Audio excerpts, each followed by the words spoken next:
Assalamualaikum warahmatullahi wabarakatuh. Perkenalkan, nama saya Eva Septiani, NPM 1901010020 dari kelas PAIB semester 5. Baik, pada video kali ini saya akan menjelaskan beberapa materi tentang fikih munakahat. Langsung saja materi yang pertama, yaitu tentang walimatul ursyi. Walimatul ursyi atau pesta pernikahan harus dilaksanakan dengan cara islami dan tidak diperbolehkan membuka aurat dengan yang bukan muhrimnya. Jika dilaksanakan pesta pernikahan, kemudian ada tamu yang datang, maka perlakukanlah tamu tersebut dengan wajar yang disyariatkan dalam ajaran agama Islam. Laki-laki dan perempuan yang bukan mahramnya berduaan hukumnya haram, karena yang ketiga adalah iblis. Syarat berkumpulnya orang banyak yaitu yang pertama, semua menutup aurat. Jika ada salah satu perempuan yang tidak menutup aurat, maka hukumnya haram. Yang kedua yaitu sama-sama menjaga pandangan. Yang ketiga yang dibahas adalah hal-hal yang baik. Jika kita sudah menutup aurat, kemudian kita membicarakan hal-hal yang buruk, maka juga melanggar syariat agama dan hukumnya haram. Yang keempat, tempatnya mulia seperti masjid dan majelis ilmu. Yang kelima, tidak boleh berdempet-dempetan sehingga menempelkan badan kita kepada yang bukan mahramnya. Materi yang kedua yaitu hak dan kewajiban suami terhadap istri dalam keluarga. Kewajiban seorang istri kepada suami melebihi kewajibannya terhadap ibu dan ayahnya. Jika dalam rumah tangga itu tidak ada kasih dan sayang antara suami istri, maka akan dicabut rahmatnya oleh Allah Subhanahu wa Ta'ala. Jika rahmat itu sudah dicabut, maka rumah tangga tersebut menjadi tidak nyaman. Hak seorang suami yang harus didapatkan dari istrinya adalah yang pertama, istri taat kepada suami, yaitu seorang istri tidak diperbolehkan kasar kepada suaminya. Yang kedua, memuliakan suaminya dengan cara yang halal yang diridhoi oleh Allah Subhanahu wa Ta'ala.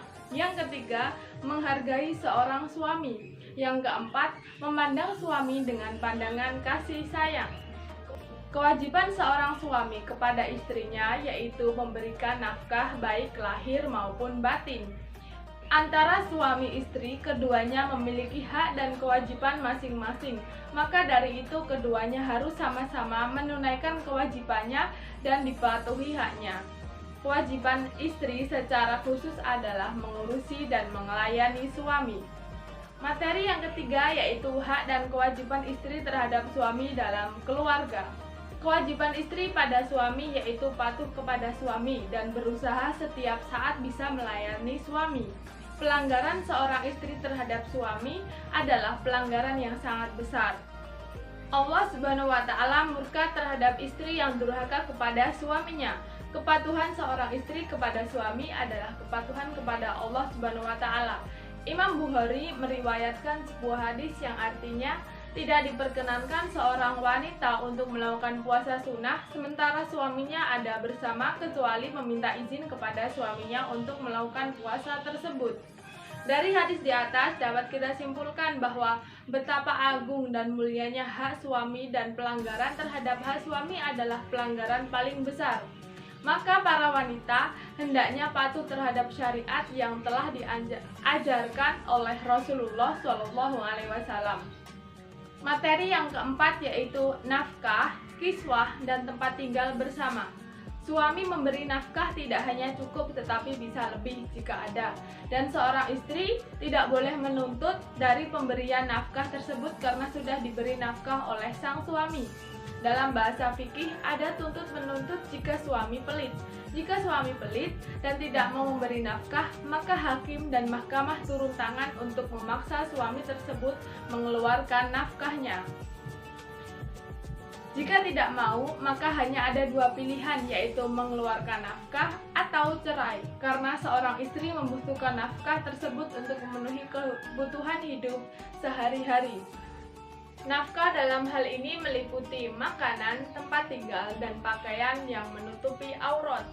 Materi yang kelima yaitu tentang kedudukan harta dalam pernikahan. Berpindahnya harta orang tua ke anak dapat dibagi menjadi 3. Yang pertama yaitu jika harta orang tua pindah ke anak sebelum orang tua meninggal atau orang tua masih hidup disebut dengan hibah. Yang kedua, jika harta orang tua pindah ke anak dan orang tua sudah meninggal disebut dengan waris. Yang ketiga, harta diberikan ketika orang tua masih hidup dan membagikannya setelah orang tua sudah meninggal disebut dengan wasiat. Contoh wasiat haram, jika ayah meninggal, harta ayah untuk membeli minuman khamar. Orang tua harus adil terhadap semua anaknya. Dan anak tidak boleh beranggapan bahwa orang tua tidak adil, karena kita tidak tahu pemberian orang tua selama ini. Urusan waris harus jelas sesuai bab warisan yang ditentukan oleh syariat agama Islam. Materi yang keenam yaitu tentang hukum menikahi wanita yang pernah melakukan zina.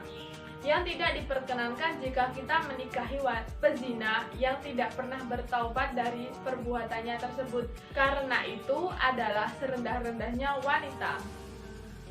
Jika menikahi wanita yang sudah melakukan zina dan menyesali perbuatannya, maka diperbolehkan. Apabila berniat untuk menyelamatkan dia dari perbuatannya tersebut agar tidak terjerumus lagi ke dalam pezinaan, maka itu adalah sebuah kemuliaan dan orang tersebut harus menutup aib. Jangan sekali-kali dilontarkan kata-kata bahwa dia pernah melakukan zina.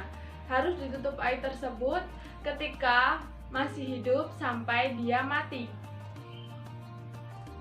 Sebuah kemuliaan bagi orang-orang yang mau menyelamatkan orang yang pernah melakukan zina dan orang tersebut benar-benar sudah bertaubat.